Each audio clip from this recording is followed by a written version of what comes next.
Well, here we are, ladies and gentlemen, boys and girls, with a Solex Volkswagen carburetor,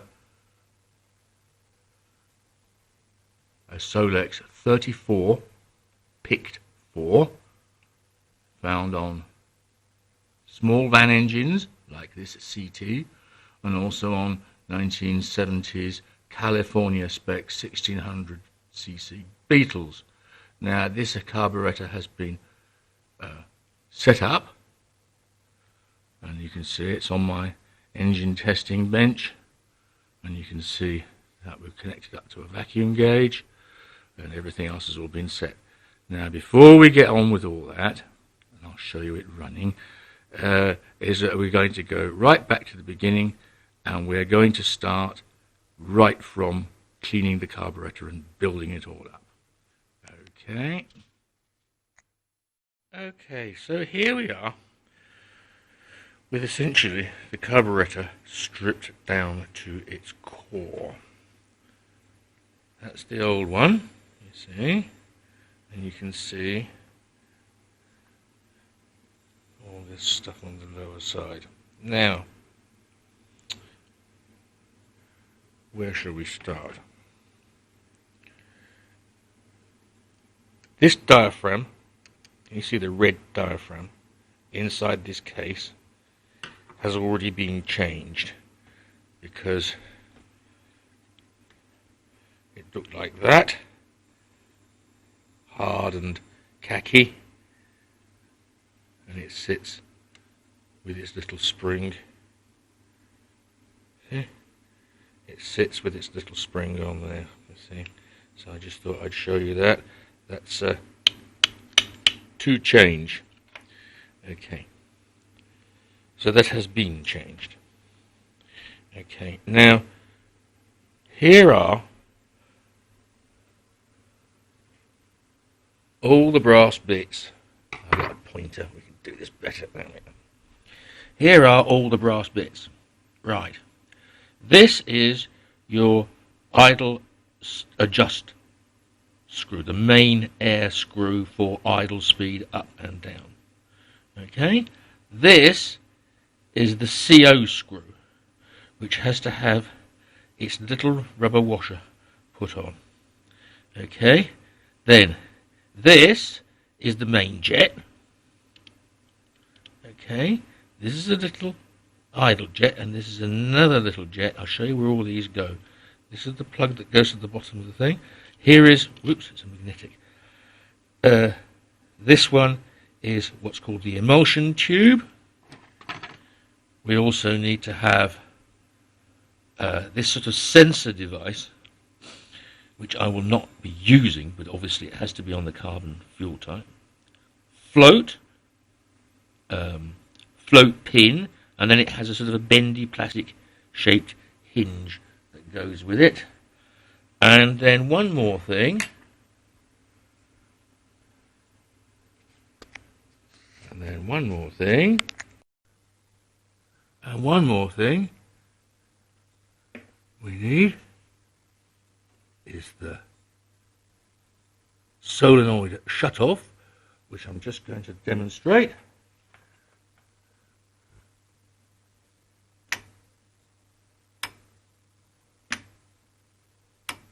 See? Right.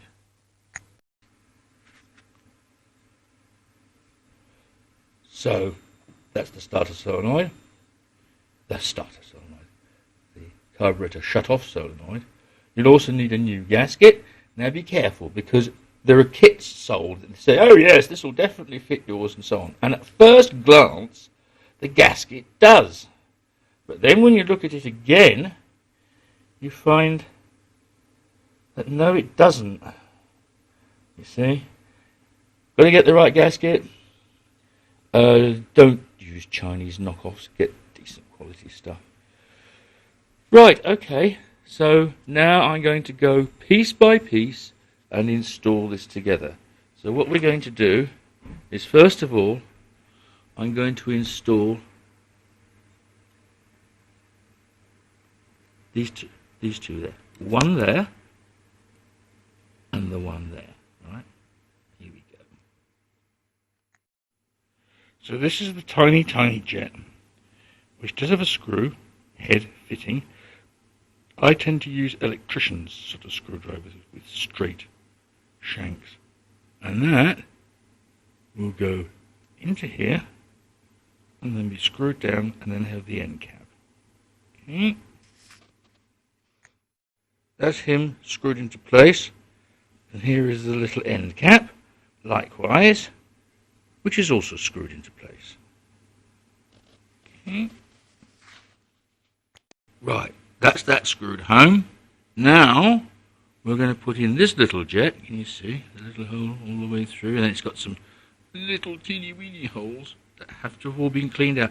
I clean all the brass bits in an ultrasonic bath. Just a small, not a terribly powerful ultrasonic bath, but it does really do the trick. So this is going to go in there and be screwed in and so on. Okay. Right. That's this one screwed in. Just screwed in, finger tight, no more. And then an 8mm spanner. Just give it a little nip up. No more. It's all brass and aluminium. Don't break the thing. Right, and that's essentially the main part of this side done now. So we're going to take a little pause and turn everything around and get it all ready again. Okay.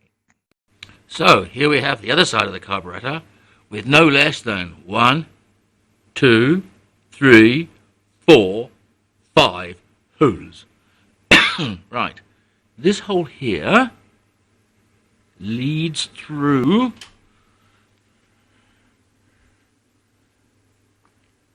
to here, where we're going to put in this little object, which is the main jet.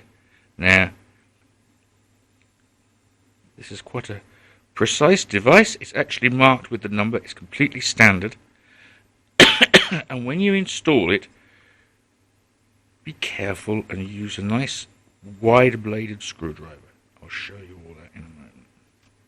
Okay. There we are. So we can now use a nice wide-bladed screwdriver to screw the jet home. Just a tiny tweak. No more. Don't force it. Don't grumble at the ends. Right.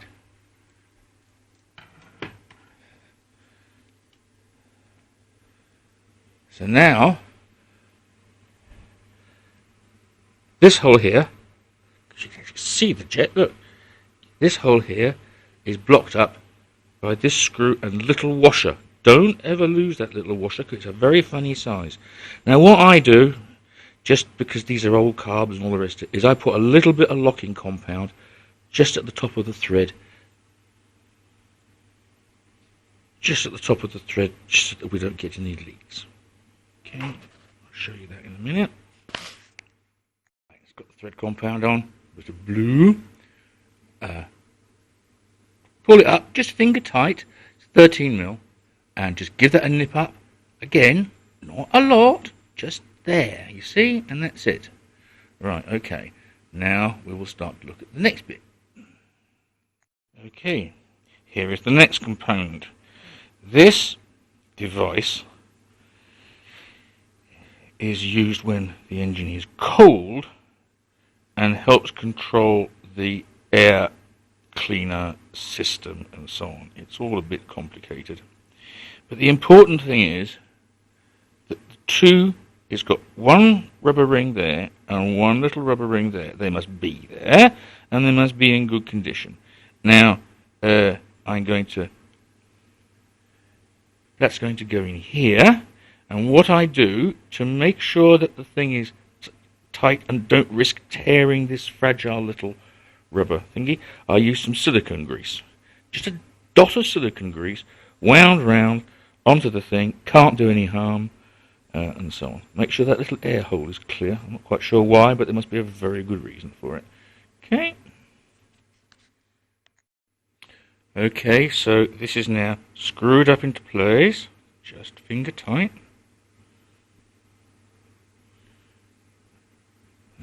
Go, and it's a 24mm socket, surprisingly big, same one as you use to turn the turbine over on the CT engine. There we go. So that just goes on there like that. Again, Just a tweak, no more.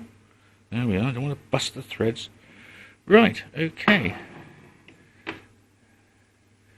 And then now we've got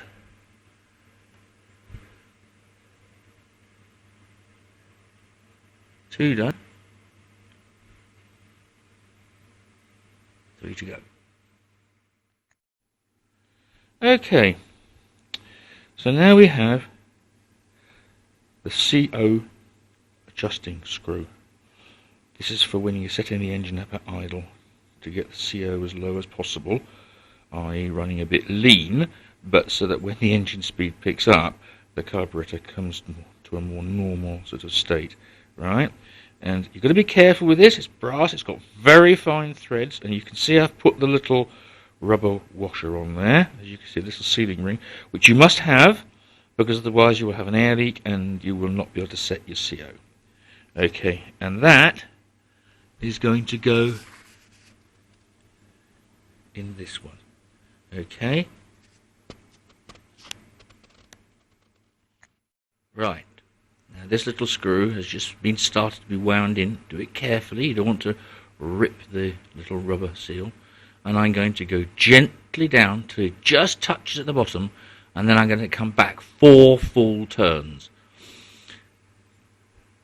Because often it's quite difficult to get the engine to run at a tick over suitable for setting the whole thing up. So this will be not too far out. Okay. Okay, so that's the CO pilot screw, or pilot corrector screw, wound very gently all the way in till you just feel it stop, and then back out 4 full turns. Alright? And then the next part we're going to do is the air idle screw. This is the one that once it's all set up, this is basically all you have to touch to correct the engine tick over speed. There we are. Same principle, a little bit of silicone grease on the rubber ring, doesn't do any harm, must have the rubber ring, etc., etc. And so there is the air adjuster screw.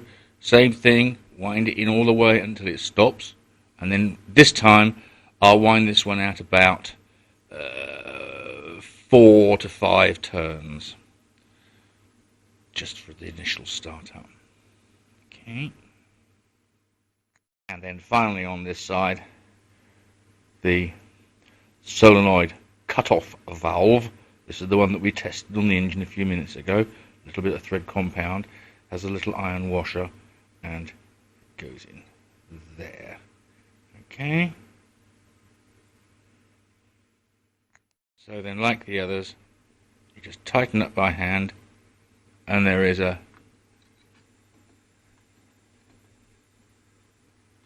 17 millimeters behind.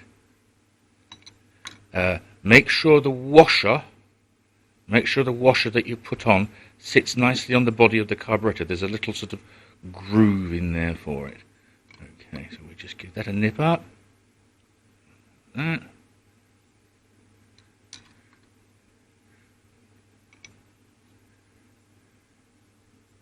That'll do. No more. Sort of just a few newtons. Right. So that's the sort of the sides done. Now we can start looking at the interior. Okay. So the next object on the list is this thing that looks like a little sort of kitchen sink tap, which is basically exactly what it is, because it is going to go here. Whoops! It is going to go here, and what happens? What this does is that when you accelerate, there's an accelerator pump, and the fuel is squirted directly through this, and it must be positioned. It must be positioned, there we are, so that the jet from the little tap bursts over this bar, not in a corner, and so you've got to burst over that bar. So it goes in there, and it's just a push fit. A little bit alarming, but it is just a push fit. Okay, right. Well, there we are. The push fit. I give it a little tap as well on the side, and as you can see, it's lined up over the bar. Now then, Next thing to fit is this little device with these little tubes, like a little child's recorder in miniature, and that is going to go into here. This is called the emulsion tube, by the way, and those holes are all of different diameters and very specific to each setup of carburetor. Okay, that's going to go in there and then screws up gently. Okay, that's the emulsion tube in, and now it screws down until it's flush with the body of the carburetor. Gentle but firm, it's quite a tight fit, screws in. There we are. Okay, and the float goes in. Now the float has got a little axle and a little pin that goes through, which drops into there, and then it's all sort of held in place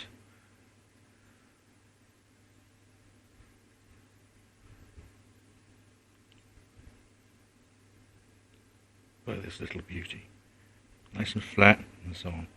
And obviously the float must be able to bobble about quite happily. Okay, so now we can start looking at the top end of the carburetor.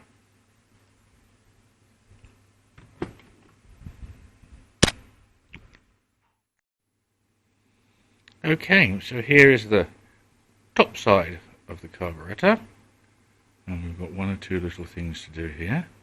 Put it down on the bench.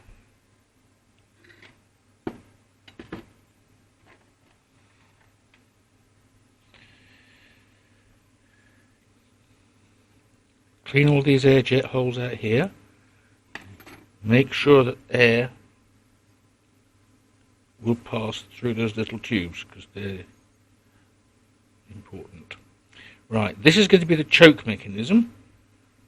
Alright, all cleaned out and tidy. And we're going to fit, oops, clunk. We're going to fit the choke diaphragm.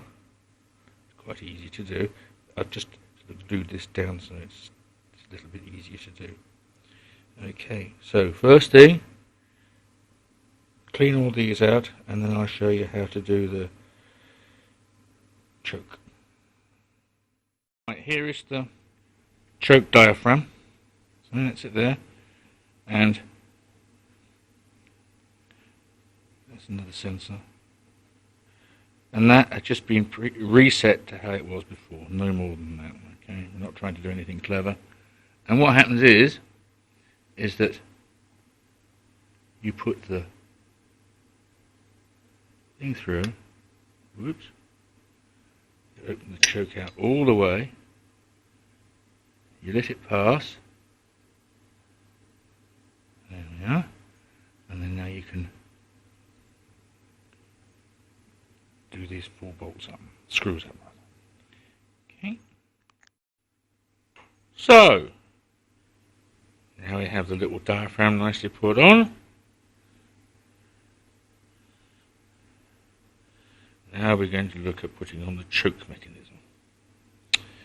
Right.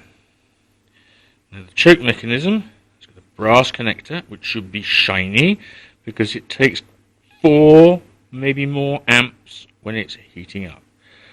What does this do? Questions that sometimes get asked. As you can see, move that out of the way. This is a little, that is a little hairspring that goes around. Fiendish invention. There is the foot of the bimetallic spring that lives in there.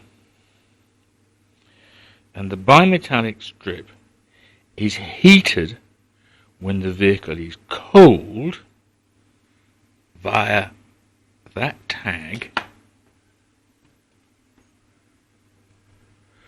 from a heating circuit that looks like that. There's a coil underneath and so on, and it's got copper posts and so on. So it's very easy to check. It either works or it doesn't. And when we're set up, what I do is I check that there is a resistance across, and then we can actually make it warm up of its own and watch it behave. Okay.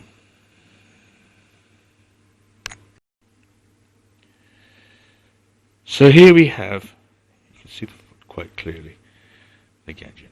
Okay, now the idea is that it should be sufficiently tensioned against this post, this white plastic covered post, which is the one that operates the choke, as you can see. Now the choke is fully shut, and what we want to do is we're going to put this on, connect it up, line the little hook, this little hook here with that little foot there, and we're going to turn it round until it just closes, and then we do a quarter of a turn, and 19 times out of 7 it's spot on like that, upside down. Okay, what else is there to tell you? Oh yes, there is a little gasket which is quite important because it acts as a heat barrier.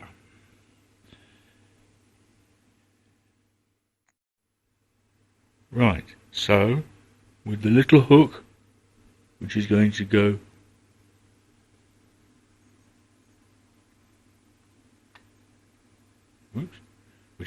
down, and then watch.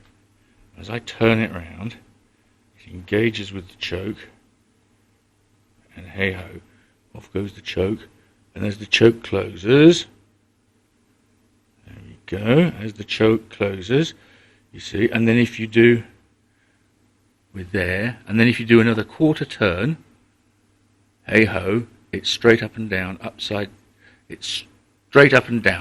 down, and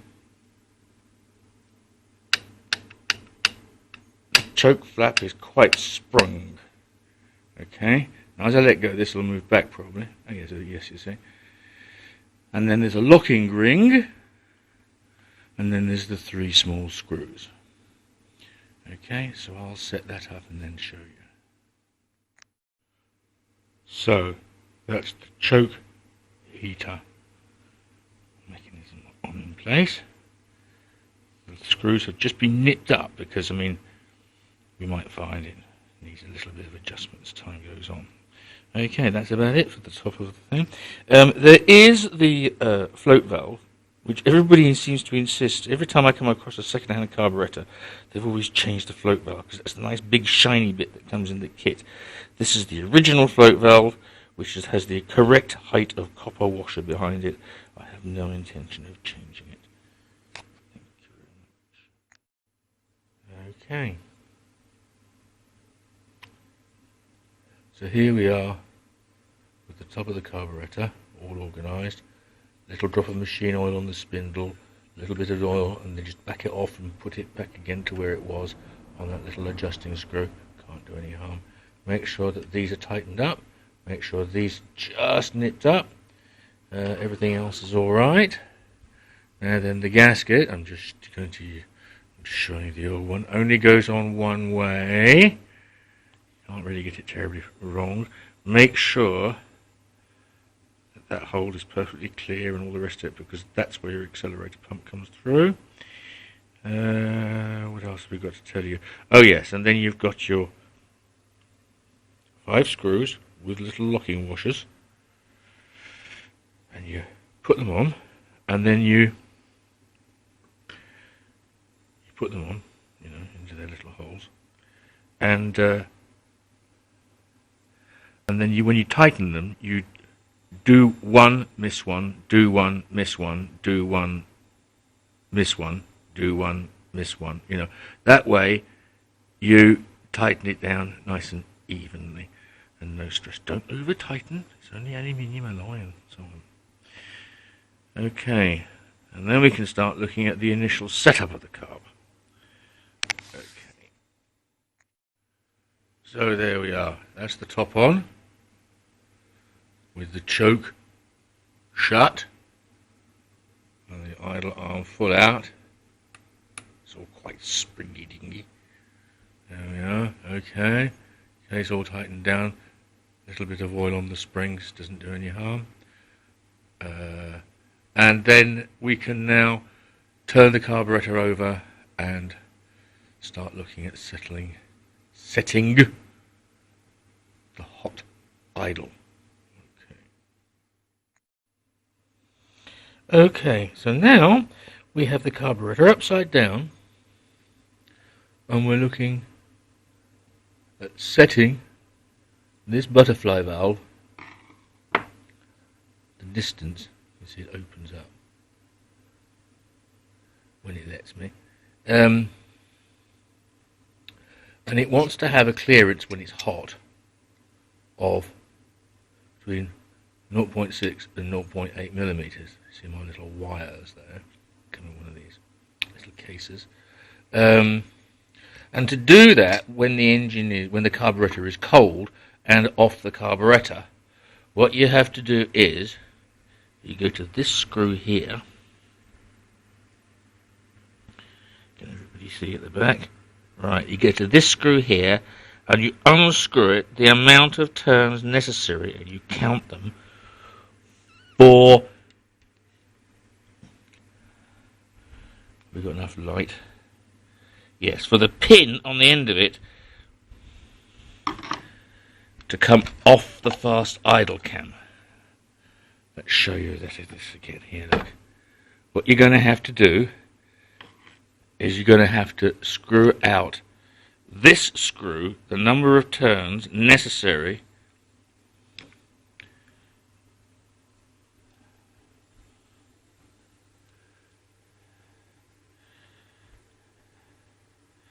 yes, there we are, for you to get to the bottom here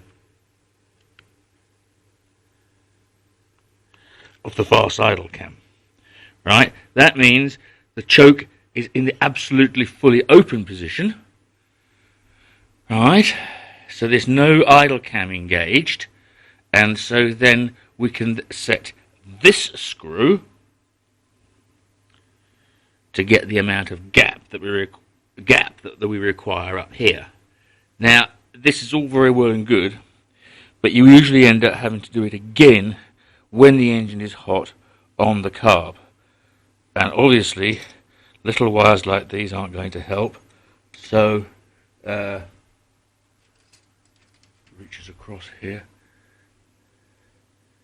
You can use MIG welding wire, 0.8, or even better, TIG welding wire, a piece of nice TIG stainless.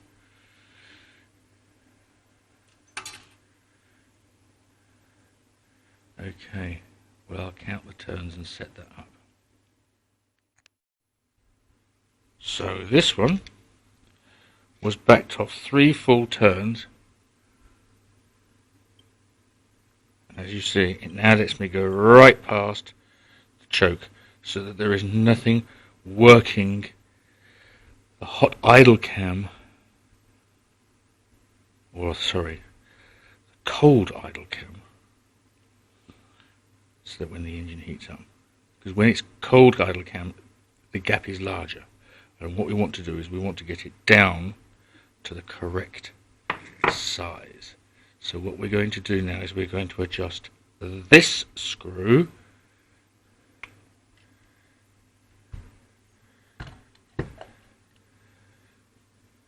so that we can set this gap. I'll set that up for you. Okay, so we've been screwing this screw in. This is the tamper-proof screw. It normally has a little plastic cap, and as you screw this in, the butterfly starts to tilt, and so that the idea is that I can put one of my thin guide wire through, and it will just pass on the side. Okay, and you can tell you're getting it about right because let's just put the little thing there. At the end of the tips of the wires, there are actually this little tiny holes, and if you've got 2 showing, the smaller one and the larger one, you're normally about there. Okay, so then now I can go back to my previous setting, wind my thing back in my 3 turns, And then that's about it for the underside for the moment. Right, so there we are. This carb is ready to put on the engine now and set up and test up. We've put vacuum hoses. I use rivets in the end to blank off all the unnecessary air vacuum points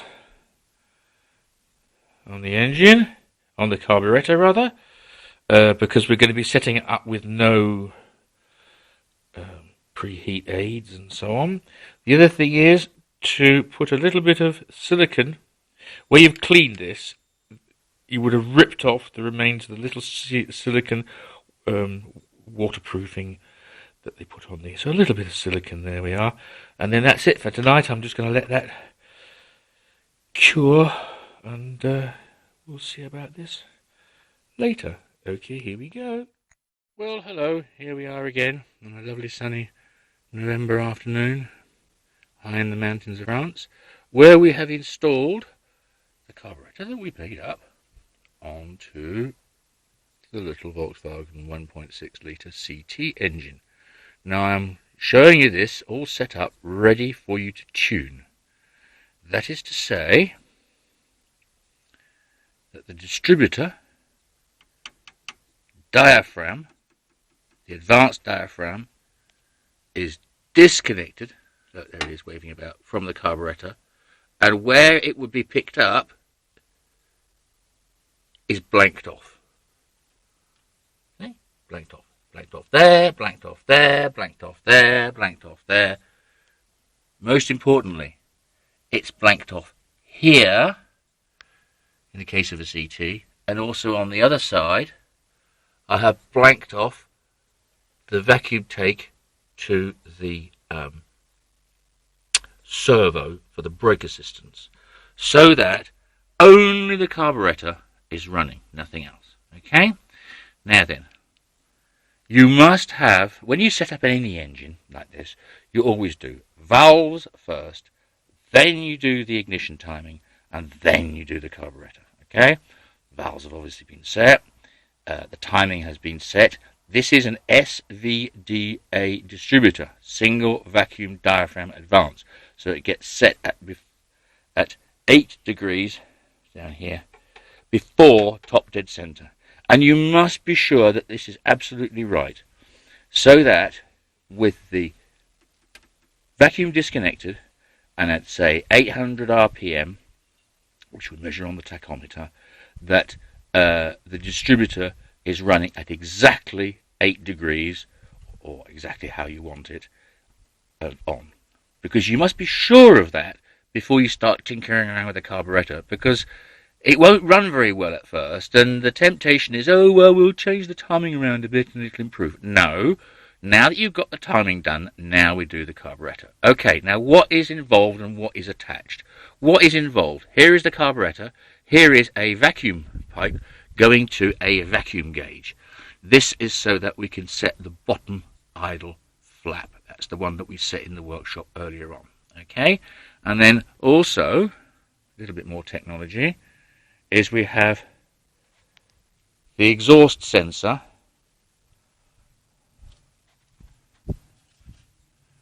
which goes into the exhaust gas analyzer, so that we can get the right sort of level of CO. And then we also have, out of the sunshine a bit, a magnificent 1980s Hawk Technologies multimeter, which allows me to set, to read the RPM, the engine speed, and also to set various other bits and pieces specifically for my old-fashioned distributor. Okay, so now I've shown you what has to be done. Oh yes, special tools. There's only 2 special tools really, 2 or 3.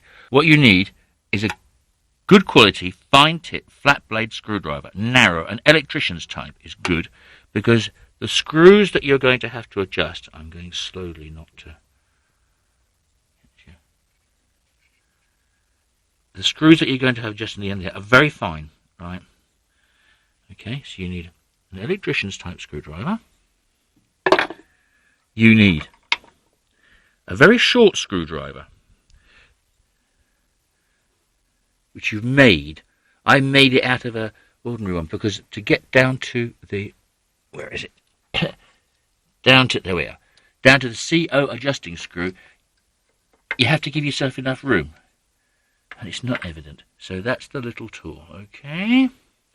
And then the other special tool, if you can call it that, is a piece of MIG welding wire, 0.8 millimeters, which we're going to use to check that the bottom butterfly is sufficiently open at warm idle. Now what I'm going to do is I've set all this up for you, right? So now what I'm going to do is going to start the engine and we're going to let it warm up completely. Now when you start the engine, what should happen, come back and see, as soon as you've clicked on and opened the throttle, open and closed once, the choke should shut, right? Choke shuts, engine starts, the choke will remain shut even though the system has got an electrical heater until you blip the throttle and it comes off the fast idle cam. Okay, so that will do for now. Right, so now the engine is running. Choke still hasn't come fully off. We're still partly on the idle cam. And this vacuum pipe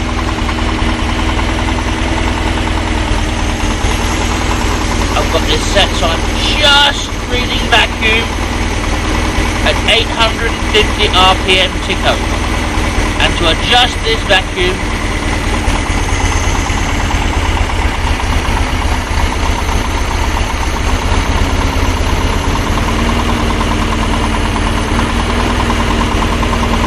effectively you're going to use this little screw here, right?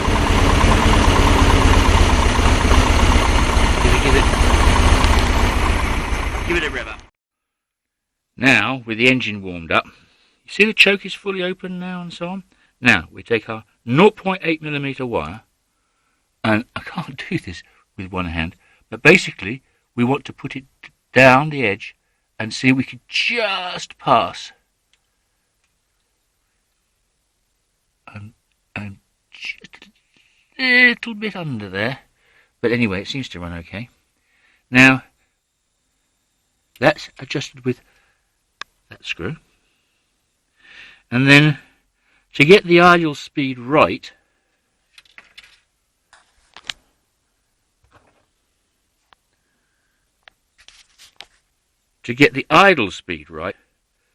you should only be having to adjust the big air mix screw.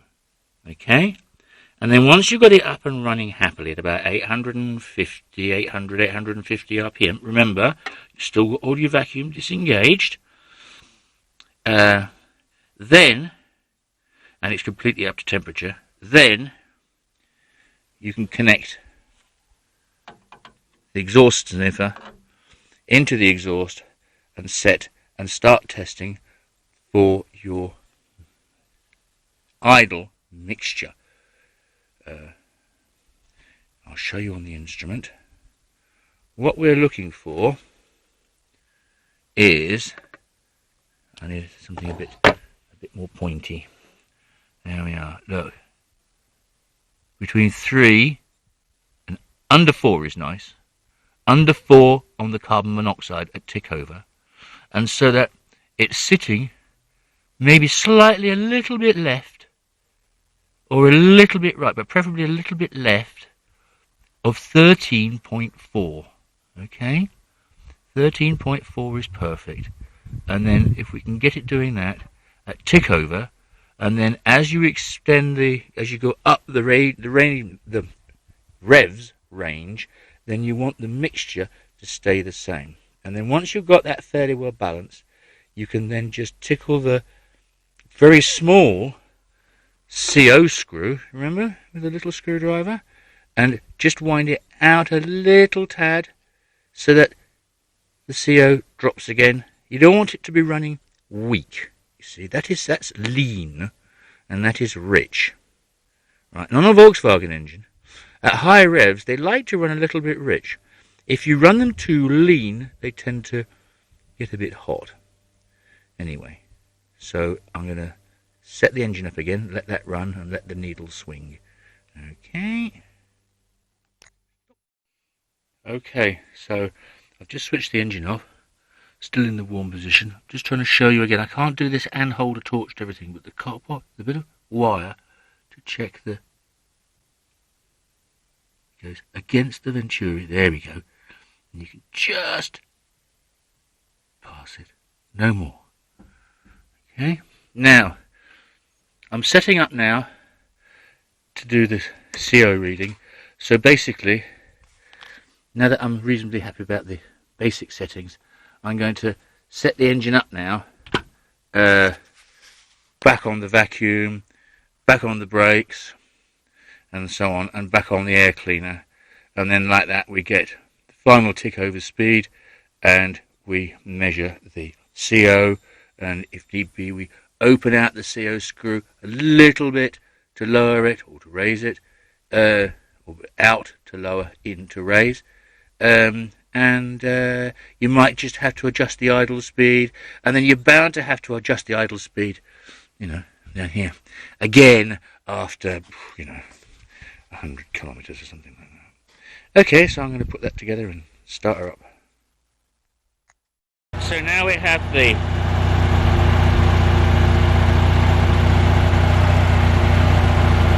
engine test cell running at a fast RPM, fast tick over. And here is the machine.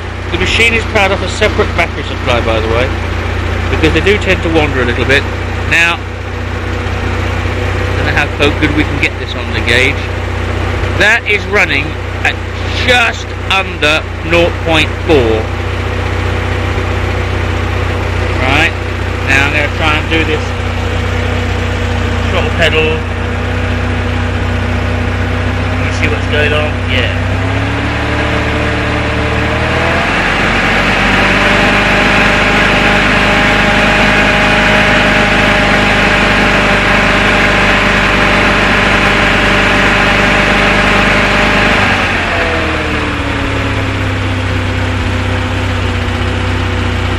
It might go a little bit crazy as it cools down, but you see, under red it's slightly on the rich side, and here it is coming down as the gas clears out of the cell, and we're just coming back into the green zone. That's where I want to be. So now I'm going to slow down the engine tick over, and that's about it, really.